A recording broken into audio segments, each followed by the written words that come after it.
السلام علیکم دوستو، اسٹوڈیو ون کی ایک نئی ویڈیو میں آپ سب کو خوش آمدید۔ جنت اہل ایمان کی آخری منزل اور ابدی آرام گاہ ہے۔ جنت وہ جگہ ہے کہ جس کے بارے میں انسان ہمیشہ سے سوال کرتا آیا ہے۔ جنت وہ مقام ہے کہ جس کی مٹی کے ایک ذرے کے بارے میں انسانی سوچ کوئی اندازہ تک نہیں لگا سکتی کہ وہ مٹی کا ذرہ ساخت اور خوبصورتی میں کیسا ہوگا۔ جنت میں مباشرت یا جمع ہوگا یا نہیں، یہ آج کا نہیں بلکہ ایک زمانے سے اہل علم کا سوال رہا ہے۔ بڑے بڑے عالم دین اس ایک سوال پر تفصیلاً بحث بھی کر چکے ہیں۔ دوستو، سب سے پہلے تو یہ جان لیں کہ جنت میں مباشرت یا جمع ہوگا۔ جنتی مرد اپنی جنتی بیویوں اور حوروں کے ساتھ مباشرت کر سکیں گے۔ انہیں اس بات کی مکمل آزادی ہوگی۔ اب سوال یہ پیدا ہوتا ہے کہ یہ مباشرت کا عمل کیسے ممکن ہوگا، اور کیا اس عمل کے نتیجے میں اہل جنت کے ہاں اولاد بھی پیدا ہوگی یا نہیں۔ جنت ایک پاک جگہ ہے اور مباشرت اور زچگی جیسے پروسیسز میں ناپاکی کا عنصر موجود رہتا ہے۔ آج کی ویڈیو میں ان تمام سوالوں کا تفصیلاً جواب دیا جائے گا۔ ویڈیو میں آگے بڑھنے سے پہلے میں آپ سب دوستوں سے گزارش کرتا ہوں کہ اگر آپ نے ابھی تک ہمارے اس چینل کو سبسکرائب نہیں کیا تو برائے مہربانی سبسکرائب کے بٹن پر کلک کر دیں اور ساتھ بنے بیل کے آئیکن کو بھی پریس کر دیں۔ متعدد نصوص سے پتہ چلتا ہے کہ جنت کی نعمتوں میں سے ایک یہ بھی ہے کہ مردوں کو اللہ تعالیٰ حوروں سے شادی کرا دے گا اور اہل جنت ان سے جمع کریں گے۔ سورہ طور میں اللہ تعالیٰ کا فرمان ہے، اور ہم نے ان کے نکاح بڑی بڑی آنکھوں والی حوروں سے کر دیے ہیں۔ سورہ یاسین میں اللہ تعالیٰ کہتے ہیں کہ جنتی لوگ آج کے دن اپنے دلچسپ مشغلوں میں حشاش بشاش ہوں گے۔ یہاں جنتی کے مشغلوں سے مراد کنواریوں کے پاس جانا ہے۔ اسی طرح نبی کریم صلی اللہ علیہ وآلہ وسلم کی متعدد احادیث سے بھی یہ بات واضح ہے کہ اہل جنت حوروں سے جمع کریں گے۔ مسلم شریف کی روایت کے مطابق جنت میں کوئی بغیر جوڑے کے نہ ہوگا۔ صحیح الترغیب کی ایک حدیث کے مطابق حضرت زید بن ارقم رضی اللہ تعالیٰ عنہ سے روایت ہے کہ رسول اللہ صلی اللہ علیہ وآلہ وسلم کے پاس یہودی آئے اور پوچھا، اے ابو القاسم، آپ کا یہ گمان ہے کہ جنت میں لوگ کھائیں گے اور پئیں گے؟ اس پر نبی کریم صلی اللہ علیہ وآلہ وسلم نے ارشاد فرمایا، ہاں، اس کی قسم جس کے ہاتھ میں محمد کی جان ہے، جنتی مردوں میں سے ہر ایک کو کھانے پینے اور ہم بستری کرنے میں 100 آدمیوں کے برابر قوت دی جائے گی۔ مشکات شریف اور ترمذی شریف میں اسی روایت سے ملتی جلتی ایک روایت حضرت انس رضی اللہ تعالیٰ عنہ سے مروی ہے کہ نبی کریم صلی اللہ علیہ وآلہ وسلم نے فرمایا، جنت میں مومن کو جنسی اختلاط کی اتنی قوت عطا کی جائے گی۔ عرض کیا گیا، یا رسول اللہ صلی اللہ علیہ وآلہ وسلم، کیا ایک مرد اتنی عورتوں سے جنسی اختلاط یا مباشرت کی طاقت رکھے گا؟ آپ صلی اللہ علیہ وآلہ وسلم نے فرمایا، جنت میں ایک مرد کو 100 مردوں کی قوت عطا کی جائے گی، اور جب اس کو اتنی قوت حاصل ہوگی تو پھر وہ کئی عورتوں سے جنسی اختلاط کی طاقت کیوں نہیں رکھے گا۔ صحیح الجامعہ میں نبی کریم صلی اللہ علیہ وآلہ وسلم کا فرمان ہے، جنتی جب اپنی بیویوں سے صحبت کر لیں گے تو وہ پھر سے کنواری جیسی ہو جائیں گی۔ سلسلۃ الصحیفہ میں حضرت ابو ہریرہ رضی اللہ تعالیٰ عنہ سے روایت ہے، نبی کریم صلی اللہ علیہ وآلہ وسلم سے سوال کیا گیا کہ کیا ہم جنت میں جمع بھی کریں گے؟ تو آپ صلی اللہ علیہ وآلہ وسلم نے فرمایا، ہاں، قسم ہے اس ذات کی جس کے قبضے میں میری جان ہے، خوب جوش سے صحبت کریں گے۔ جب کھڑے ہوں گے تو وہ حور آپ کو پاک اور باکرہ ہو جائیں گے۔ محدث طبرانی نے معجم الکبیر سے نقل کیا ہے کہ جنت چونکہ پاک مقام ہے، چنانچہ وہاں مباشرت کے بعد مرد اور عورت کی منی خارج نہیں ہوگی۔ مباشرت کے بعد جنتی مرد کو کوئی کمزوری محسوس نہیں ہوگی۔ جنت میں چونکہ بیوی اور حوریں ہوں گی، چنانچہ جنتی مرد کی مردانہ طاقت بھی بے حد زیادہ ہوگی۔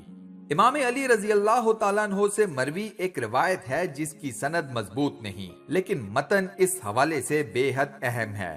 اس روایت میں آپ سے جنت میں مباشرت کے بارے میں سوال کیا گیا تو آپ نے جنت میں مباشرت کو دنیاوی شہد سے تمثیل دی ہے۔ آپ علیہ السلام نے فرمایا کہ شہد دنیا میں موجود ہے، انسان اسے کھاتا ہے۔ اب شہد کی جنت میں نہریں بھی موجود ہیں، لیکن دنیاوی شہد اور جنتی شہد میں بے انتہا فرق ہے۔ دنیاوی شہد جنتی شہد کے سامنے کچھ نہیں، لیکن مثال اور ثبوت کے طور پر دنیاوی شہد انسانوں کو دیا گیا ہے۔ اسی طرح مباشرت دنیا میں بھی ہوتی ہے اور جنت میں بھی ہوگی، لیکن دونوں میں زمین آسمان جیسا فرق ہوگا۔ اب آتے ہیں اس سوال کے اوپر کہ جنت میں بیویاں ہوں گی تو کیا جنت میں حمل اور زچگی بھی ہوگی؟ کچھ علماء کرام کا کہنا ہے کہ اگر کسی بندے کی جنت میں یہ خواہش ہوئی کہ اس کی اولاد ہو تو اللہ تعالیٰ اس کی یہ خواہش بھی پوری فرمائیں گے۔ اس بارے میں انہوں نے ترمذی شریف کی روایت کو دلیل بنایا ہے۔ چنانچہ ابو سعید خدری رضی اللہ تعالیٰ عنہ سے روایت ہے کہ نبی کریم صلی اللہ علیہ وآلہ وسلم نے فرمایا، مومن جنت میں جب اولاد چاہے گا تو حمل، زچگی اور پرورش اسی وقت ہو جائے گی جیسے وہ چاہے گا۔ البانی صاحب نے اس حدیث کو صحیح الجامع میں صحیح کہا ہے۔ حدیث کے الفاظ حمل، زچگی اور پرورش یعنی کہ حمل ٹھہرنا، مدت مکمل ہونے کے بعد زچگی اور اس کے بعد 33 سالہ کڑیل جوان ہو جائے گا۔ جیسا وہ چاہے گا سے مراد یعنی اسے لڑکا چاہیے یا لڑکی، جو چاہے گا وہی ہوگا۔ بہت سے اہل علم اس موقف کے قائل ہیں، جبکہ دیگر کچھ اہل علم کا کہنا ہے کہ جنت میں مباشرت یا جماع تو ہوگا، لیکن اس کی وجہ سے اولاد نہیں ہوگی۔ یہ موقف طاؤس، مجاہد اور ابراہیم نقی سے مقول ہے۔ امام بخاری رحمۃ اللہ علیہ کہتے ہیں کہ ابو زرین عقیلی سے روایت کیا گیا ہے کہ وہ نبی کریم صلی اللہ علیہ وآلہ وسلم سے بیان کرتے ہیں کہ آپ صلی اللہ علیہ وآلہ وسلم نے فرمایا، اہل جنت کے ہاں اولاد نہیں ہوگی۔ امام احمد نے بھی اسی حدیث کو ایک لمبی حدیث میں ذکر فرمایا ہے، اور مسند احمد میں ان الفاظ کا اضافہ بھی ہے کہ نیک مرد و خواتین جنت میں ایسی ہی لذت پائیں گے جیسے تم دنیا میں لذت پاتے ہو، اور وہ تم سے لذت حاصل کرتی ہیں، لیکن وہاں اولاد نہیں ہوگی۔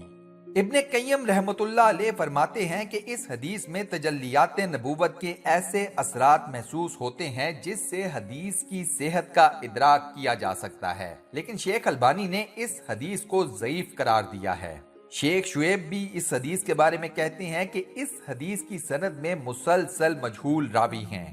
صحیح مسلم میں ثابت ہے کہ نبی صلی اللہ علیہ وآلہ وسلم نے فرمایا، جنت میں جگہ باقی رہے گی اور اللہ تعالیٰ اس خالی جگہ کے لیے ایک مخلوق پیدا فرما کر انہیں جنت کے خالی حصے میں آباد کر دے گا۔ چنانچہ اگر جنت میں ولادت کا سلسلہ جاری ہوتا تو جنتیوں کی اولاد اس خالی جگہ کی حقدار ہوتی اور ان کا حق اس پر دوسروں سے زیادہ بھی ہوتا۔ جنت میں ولادت کی دو ہی صورتیں ہیں کہ ولادت ہمیشہ جاری و ساری رہے گی یا ایک مدت تک ہوگی پھر اس کے بعد ختم کر دی جائے گی۔ جنت میں انسان کی نشو و نما ایسے نہیں ہوگی جیسے دنیا میں ہوتی ہے، چنانچہ نہ تو بچے بڑے ہوں گے اور جسامت بچوں والی ہی رہے گی، اور نہ ہی بڑوں کی عمریں بڑھیں گی، بلکہ یہ بچے ہمیشہ چھوٹے ہی رہیں گے۔ ان کی جسامت میں کوئی تبدیلی نہیں آئے گی، بلکہ بڑے لوگ ہمیشہ 33 سالہ کڑیل نوجوان رہیں گے۔ ان میں بھی کسی قسم کی کوئی تبدیلی نہیں آئے گی۔ چنانچہ اگر جنت میں پیدائش کا تصور ہوتا تو اس بچے کے بڑے ہونے کی ضرورت لازمی پیش آتی تاکہ وہ بھی بڑا ہو کر نوجوان بنے، اور سب جانتے ہیں کہ بچپن میں فوت شدہ بچوں کو بھی بغیر نشو و نما کے یکلخت 33 سالہ کڑیل نوجوان بنا دیا جائے گا۔ ابن قیم رحمت اللہ علیہ کہتے ہیں کہ جنت افزائش نسل کی جگہ نہیں ہے، بلکہ دائمی اور سرمدی رہنے کا مقام ہے۔ اس میں رہنے والا کبھی نہیں مرے گا کہ اس کو نسل کی ضرورت پڑے۔